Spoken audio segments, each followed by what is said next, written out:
Today in this video we are going to start off with the chapter of agriculture. It's chapter 4.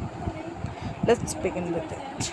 Now you can see the most important line of the chapter is that India is an agriculturally important country. Now why is it so? Because 2/3 of its population is engaged in this activity of agriculture. Agriculture is our primary food, as a primary activity. It directly or indirectly helps in the establishment of agro-based industries and helps to run the economy through exports, imports also. In different countries it has been given a different position. In our country it is very important. Now there are many industries which are based on agriculture, like vanaspati industry, ghee, sugarcane industries. Now this industries also get to money because the agricultural equipments that are required, for example tractors and other implement or machinery for agricultural activities and purposes, they also get advantages, and the service sector too requires this. So you can see both primary, secondary and the tertiary sectors are dependent on it. Now let's move on to the types of farming.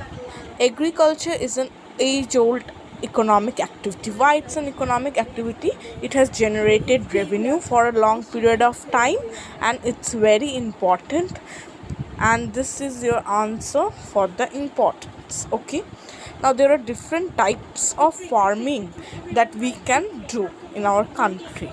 Basically there are two types of farming: primitive farming and intensive farming. Primitive, the word means which is very old dated. It uses tools like digging sticks and dow. This is also equipment, okay, and it is mainly made of iron, and this requires labor. So it requires labor from the family members of the farmer, and it is based upon monsoon. And you know monsoon is very uncertain in our country. It is unreliable, that's why irrigation is required. But as it is an age old type of method, people relied on monsoon. Now it is a slash and burn agriculture. The zooming is also called a slash and burn agriculture. Supposedly you take a piece of land, the tribal people mostly do this. You take a land and then you do cultivation, and then you burn all the trees in the land. You just clean it up, you slash the trees, you burn, and the ashes of the trees are helpful in maintaining the fertility of the soil. If fertility increases, then you plant the crops, they grow, and again after a few years this activity of burning the land or burning the trees present on land, this naturally the intensity of fertility decreases, so it's not very useful in the long run. Now it is known by different names in different parts of the country. Zooming is known in Mexico as milpa. In Central America also it is known as in this manner. In Roca in Brazil, Masoli in Central Africa, and Ray in Vietnam. Now these are the names that you need to know. It can come as a 1 mark question, obviously.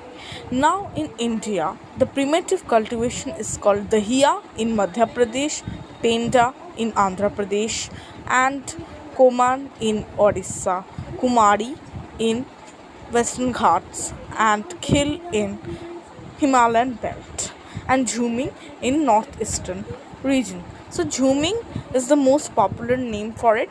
You will remember only one name, and this is regional name from each state. That's enough. Now you can see that the next type is the intensive subsistence farming. Subsistence means to survive. Intense means extensive farming. This farming is done with the help of huge inputs of biochemicals and fertilizers, and I have told you it doesn't depend on rain, it is based on the irrigational facilities. Now this is not uneconomical. We have a sometimes called the right of inheritance. For example, a person A has two sons B and C. Now the land is getting divided into B and C, and this has led to the small land holdings. And if you have a small land, can you use the tractors, fertilizers in the same way when you have a huge land? So there are many programs to consolidation of land holdings, that is called cooperative farm. Okay, I wanted to tell you the process, and you can see right of inheritance, that is called what I just now said the process. So it creates a pressure on land. If you divide the land and get on dividing it, each son, each daughter, now this will be a great problem. Now comes the third type, is the commercial farm.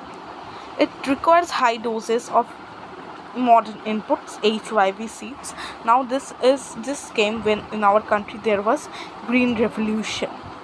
It requires many pesticides and insecticides. There was commercialization of agriculture.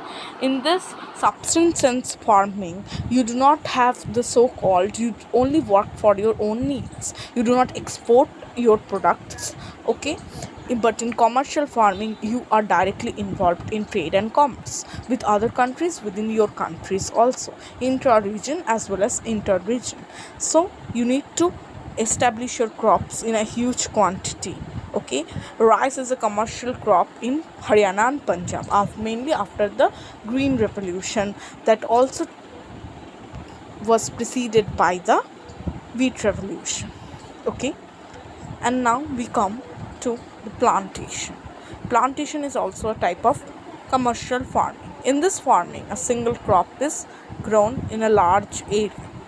Now it has an interface of agriculture and industry.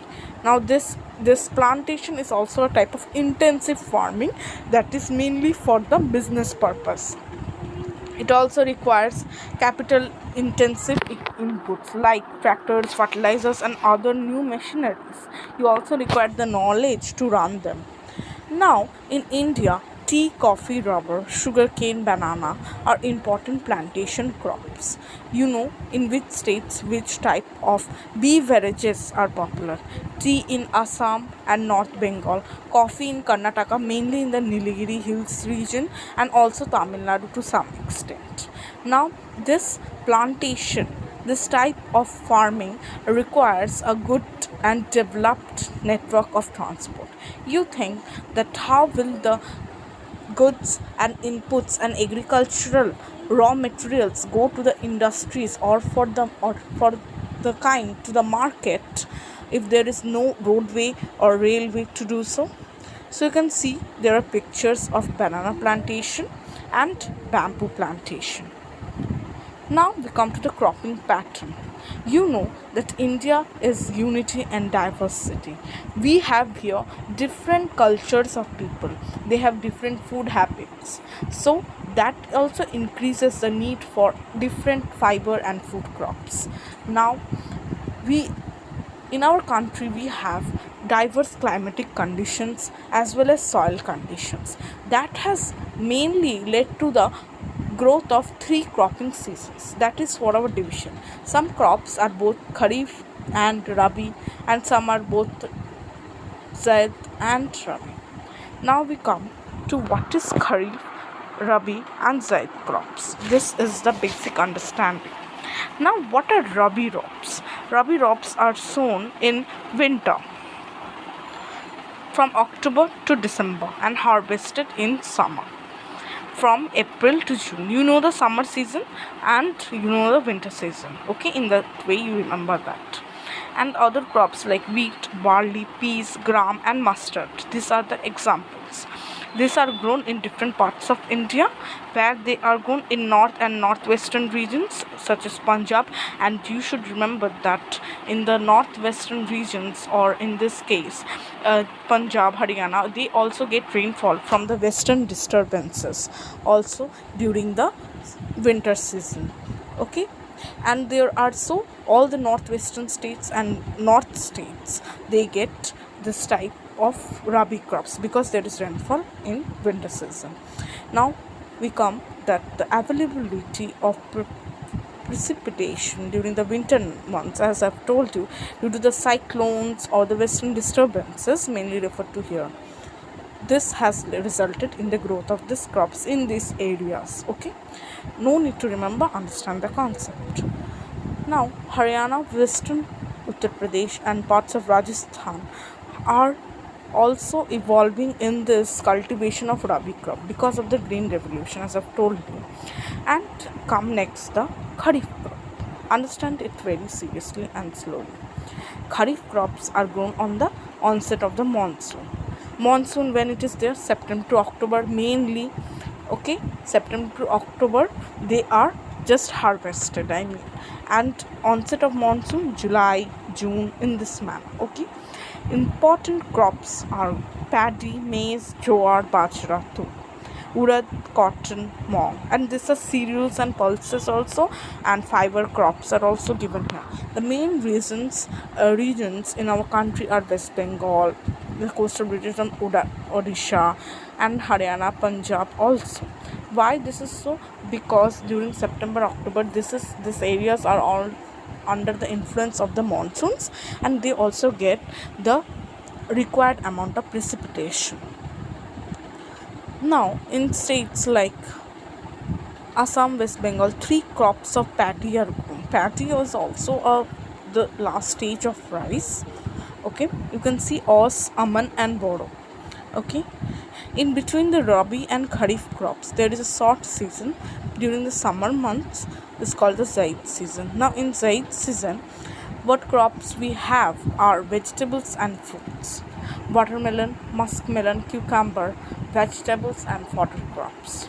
Fodder crops are used to feed the livestock. So, we have some major crops. We will see how they are planted and what is the date of their maturation, and we will understand it in a detail. Now, what are the major crops? Major crops means the crops on which our food pattern directly depends. These are rice, wheat, millet, pulses, coffee, sugar, oilseeds, cotton, jute, etc. First come to rice. We know it is a staple diet of our country, and India is the second largest producer of rice in the world after China. It is a kharif crop, as I have told you. Kharif crops are mainly grown in the monsoon season. Okay, and this requires a temperature of above 25 degrees Celsius and high humidity with annual rainfall above 100 centimeter. And in the areas of low rainfall, we cannot depend on monsoon always, so we need irrigational facilities also. You see, rice cultivation and rice is ready to be harvested in the field. Now, there are major areas. See the major areas in which rice is cultivated. You can see here, these are the major areas, and the minor areas are these areas. Okay, you can see the map. This you can see mainly the delta region, coastal regions also. Now, rice is grown in north and northeastern states, coastal areas, and delta regions. I've told you why. Because there is a good availability of water, and the temperature is also humid. You have seen it requires a humid temperature. Now that there is a development of dense network of canal irrigation that had made possible to grow rice in less rainfall regions like Punjab, Rajasthan. There is also, due to over use of canal irrigation, they are also suffering from the problem of salinity or alkalination of the soil. That we will discuss definitely. Next comes wheat. Now, wheat is the second most important cereal crop. It is the main food crop in the northwestern part of the country, and it's a rabi crop. Okay, see, the rabi crop is grown in the winter season. Okay, I'm just reminding you what are those so that you can well remember them. Now, rabi crops requires a cool growing season, a bright sunshine at the time of ripening. It requires 50 to 75 centimeter of rainfall. And there are two important wheat growing zones: Ganga Satluj regions in the northwest and black soil of the Deccan Plateau. Black soil, it is good for cotton cultivation. It is a fairly fertile soil, but not as fertile as in the Ganga plains, but it can be used for the cultivation of wheat also. So the states in this regions, Punjab, Haryana, Uttar Pradesh, and also we have the Maharashtra too, we have Madhya Pradesh, we have, as far as the Deccan is concerned. Now, wheat cultivation. This is wheat cultivation. You can see the picture here. Millets. Now there are different types of millets: jowar, bajra, ragi, and these are coarse grains. They have a high nutritional values. These are mainly consumed by the poor people, and ragi is very much rich in iron, calcium, and roughage. Jowar is the third most important with respect to area. So you need to remember that jowar is a rain-fed crop, and jowar producing states are Maharashtra, Andhra Pradesh, Madhya Pradesh, and better irrigational facilities can also help. Now, bajra grows on sandy soil and shallow black soil. Bajra producing states are Uttar Pradesh, Maharashtra, Gujarat, Haryana. Now comes ragi. Ragi grows in the dry regions and shallow black soils. Okay, loamy and fertile soils also. So where do we have this black soil? Tamil Nadu, Himachal Pradesh, Uttarakhand, Sikkim, Arunachal Pradesh too. So the land has to be well loamed and well drained. And maize is also a crop which is used both as a fodder and food for the people, fodder for the animals. It is a kharif crop. We know it requires a temperature of about 21 to 27 degree centigrade, also in old alluvial soil, that is bhangar, not khadar, it's bhangar. Okay, and in some states like Bihar, maize is grown in Rabi season also. So you can see maize is both a Rabi as well as a Kharif crop. So due to the use of modern inputs and mainly because of the green revolution, we have increased the production of maize, because we know wheat and maize, rice, were most affected positively by the green revolution. Major maize producing states are Karnataka, Uttar Pradesh, Bihar, Telangana also. Now you can see major area of wheat cultivation and the minor areas also. Okay. Now come to the pulses. Now pulses, India is the largest producer of pulses.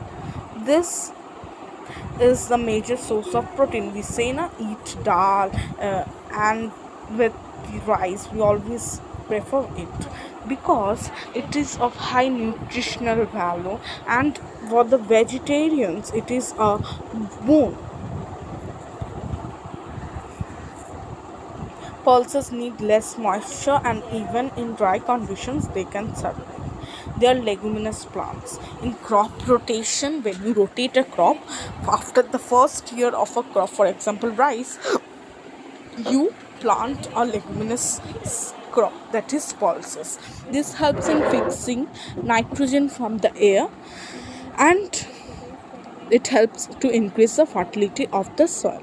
So major pulse producing areas are Madhya Pradesh, Rajasthan, Uttar Pradesh and Karnataka. Now come the food grains other than this main food crops: sugar canes, oil seeds, tea. So there are many pictures, it will help you to remember and understand. Coffee, horticultural crops, and next is the non-food crops also. So let us begin. This is a long chapter, it will take a time, but you need to understand the concepts well. I cannot move fast. Okay, Now, sugarcane. Sugarcane is a tropical as well as subtropical crop. It grows in hot and humid climate with a temperature. Now, hot and humid climate has a temperature of 27 to 30 degrees centigrade.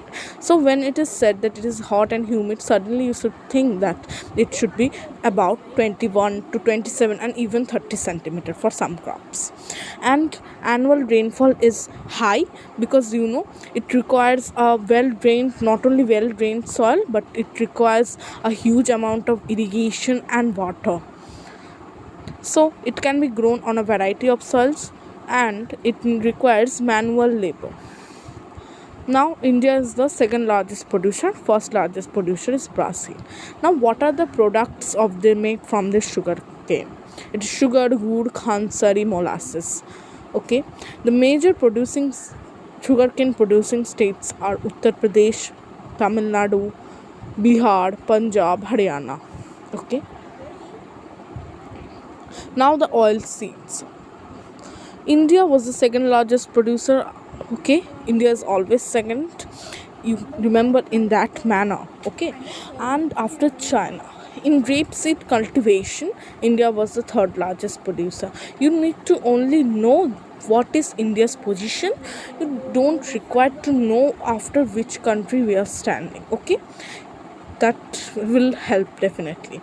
Different oil seeds are grown covering approximately 12% of the total cropped area. Total cropped area means the total area which is under cultivation. So 100% is our total area, for example, and then out of this 100%, 12% is for the manufacture of oil seeds. Now the main oil seeds are groundnut, mustard, coconut, soybean, castor oil seeds, coconut seeds, and this will be converted into oil. Sunflower seeds converted into sunflower oil. These are edible. This we used in everyday cooking. And these are also raw materials in the production of soap and other cosmetics. Now we come to groundnut. Groundnut is a kharif crop and accounts for half of the major oilseeds produced in the country. So the crop which is accounts for about more than 0.5% of the oilseeds. So within all the oilseeds, it's 100% production. 50% is mainly allotted to the groundnut production. Okay. Now we come to tea. Tea, every day we wake up and drink tea for our refreshment for the day.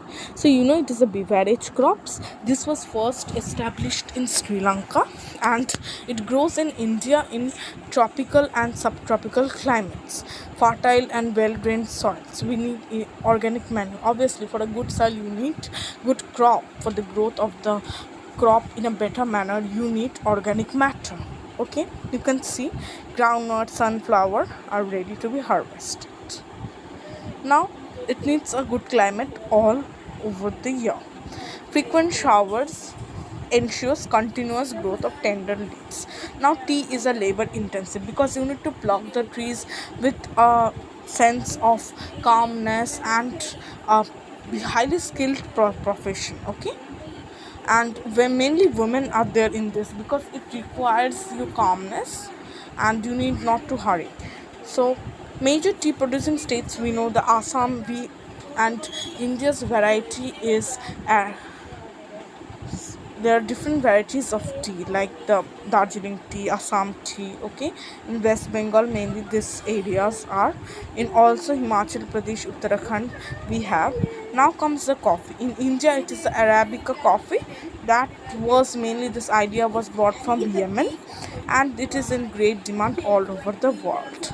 Now it was introduced in Baba Bodhan Hills and today its cultivation is confined to the Nilgiri in Karnataka, Kerala and Tamil Nadu. Now we come to the horticultural crops. Okay. Here in this case India's position is the second largest producer after China, and India has a varied climates, especially the tropical and subtropical climate that has also facilitated India in the production of horticultural crops. In Andhra Pradesh, Telangana, Uttar Pradesh and other areas we have different varieties of fruits and vegetables. For example, lychee and guava in Uttar Pradesh, pineapples in Meghalaya, grapes in Andhra Pradesh, and walnuts of Jammu and Kashmir and Himachal Pradesh, they are of great demand. Mangoes also in Maharashtra and West Bengal also. There are different qualities in it. Okay, so you can see the picture of apricots. This is apricots, this is apple, pomegranate, and these are not only consumed by the people in India in general, but also exported to other countries. There is cultivation of vegetables. So first the vegetable is peas, then it is cauliflower, then it is tomato, then it is brinjal. I hope you can get my point. So India is the important producer of this all crops which you can see on my screen. Now we come to the non-food crops. This cannot be consumed. Okay, rubber cannot be consumed directly, and consumed in economic sense we mean used. So consumption in the form of other materials. Okay, rubber. First is rubber. It is an equatorial crop. In the equatorial regions, it grows under special conditions. It grows, we know, in tropical and subtropical regions. And our country, where the equator passes, the country is getting divided into equatorial and sub-equatorial regions. So it requires moist and humid climate with rainfall not more than 200 centimeter. It requires huge amount of rainfall and temperature also above 25 degrees centigrade. It is an industrial raw material. It is grown in Kerala, Tamil Nadu and Nicobar Islands also. Now the use of rubber, you know what you rub your mistakes with the rubber, same rubber. Okay, although it's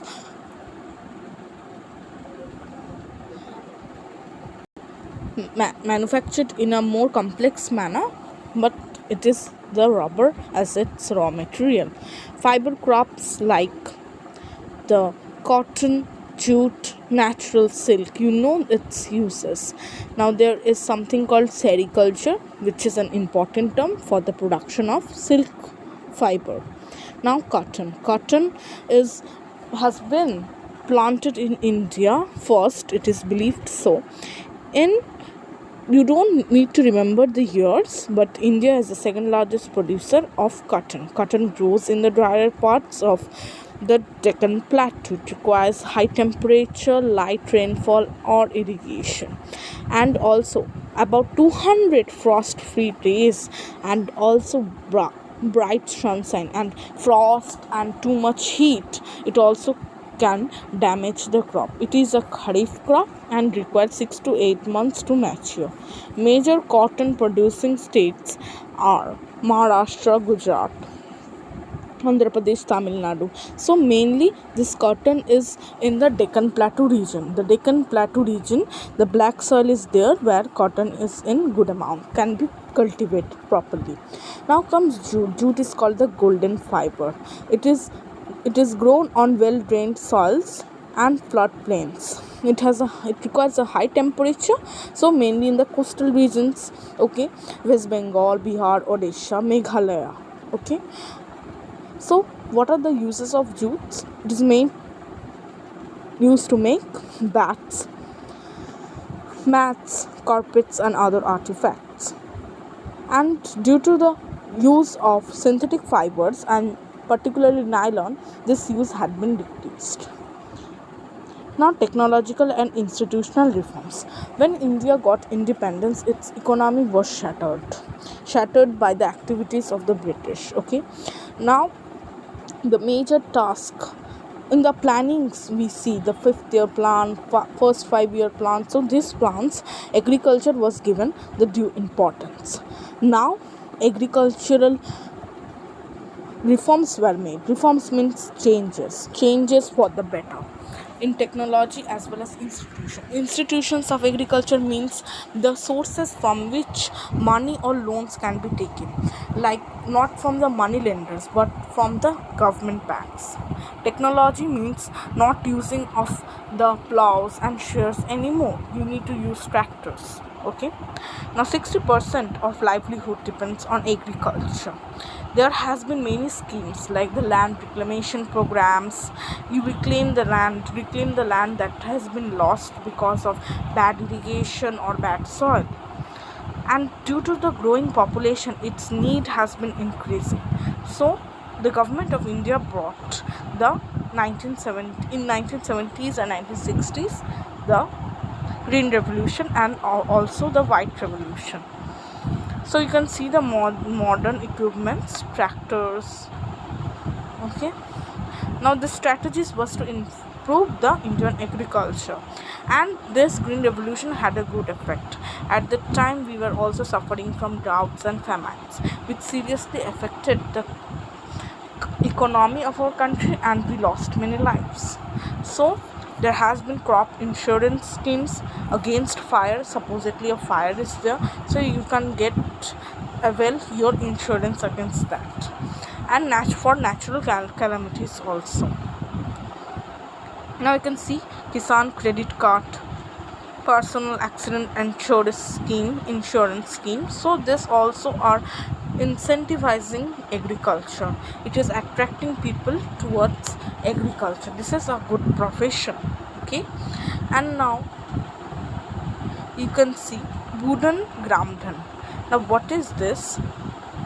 Mahatma Gandhi participated in Satyagraha as one of the most first satyagrahis. Okay, now he started something called the Gram Swaraj.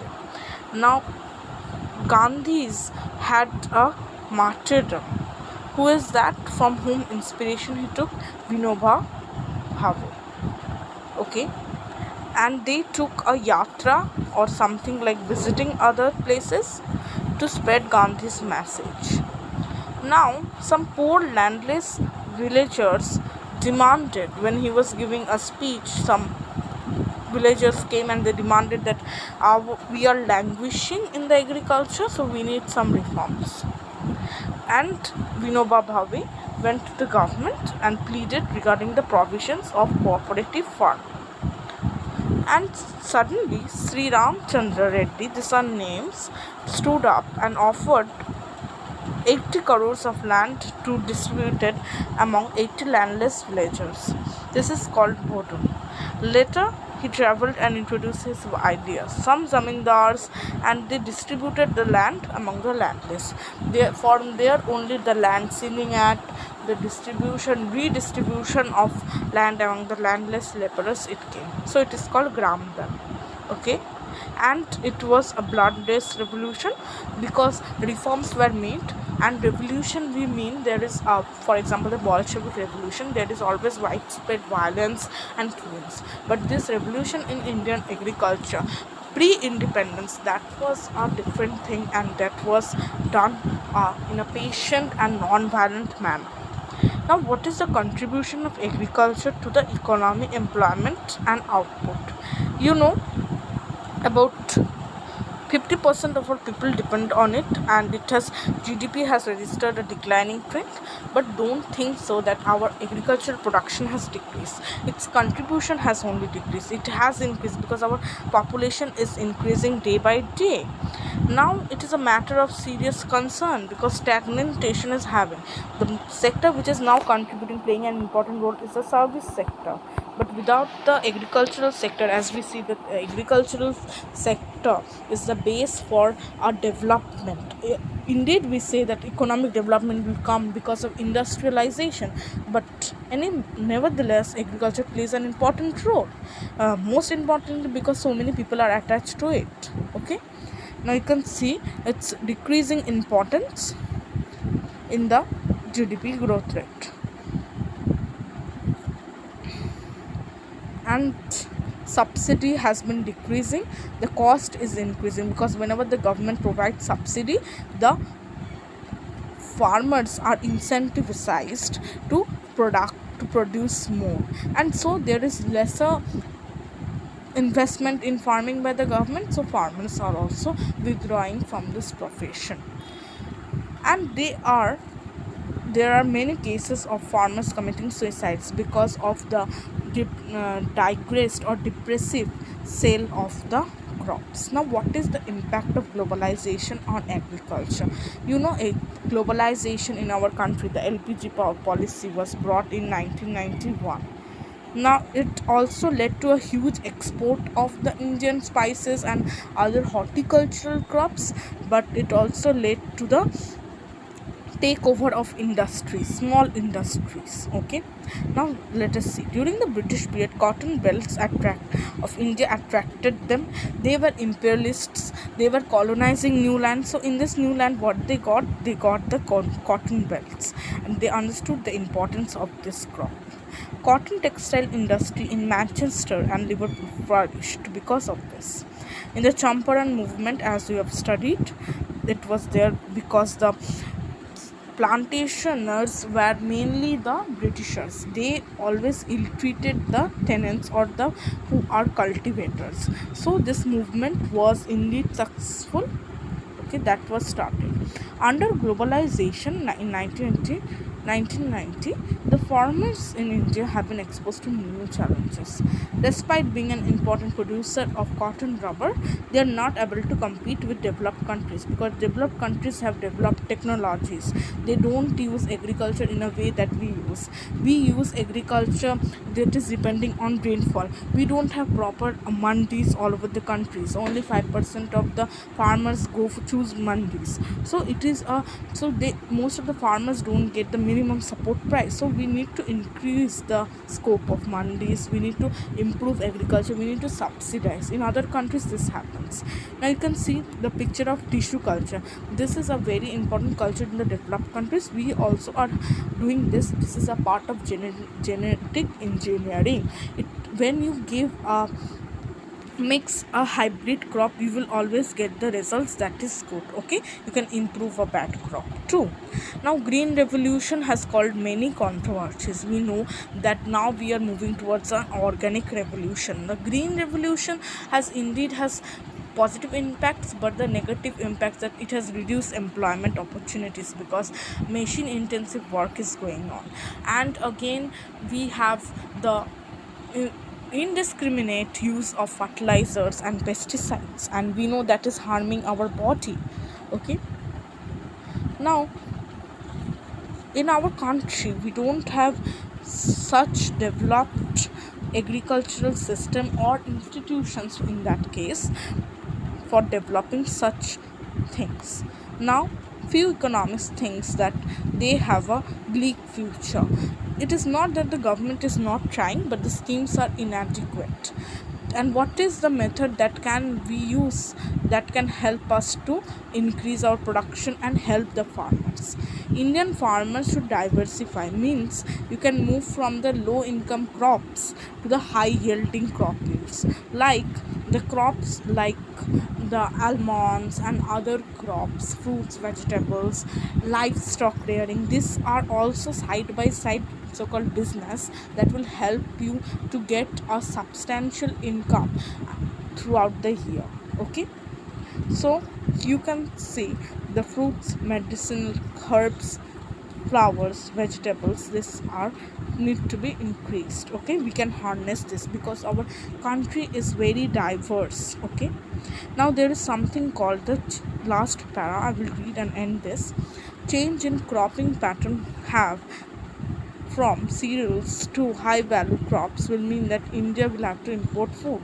So I'm telling that we need to reduce the farmers' efforts in the low value crops, but it is not so because during 1960s it would be a disaster if India only manufactures the crops which have high values. Then what will happen to the low value crops? And these are consumed by the majority of people in our country, right? So it will also be following the successful economies like Italy, Israel and Chile. These industries will export farm products and import cereals. And are we ready really? Because this diversification of agriculture requires a lot of efforts, a lot of good type of technology, otherwise it will fail. Okay, so this is for today's video. Thank you for watching.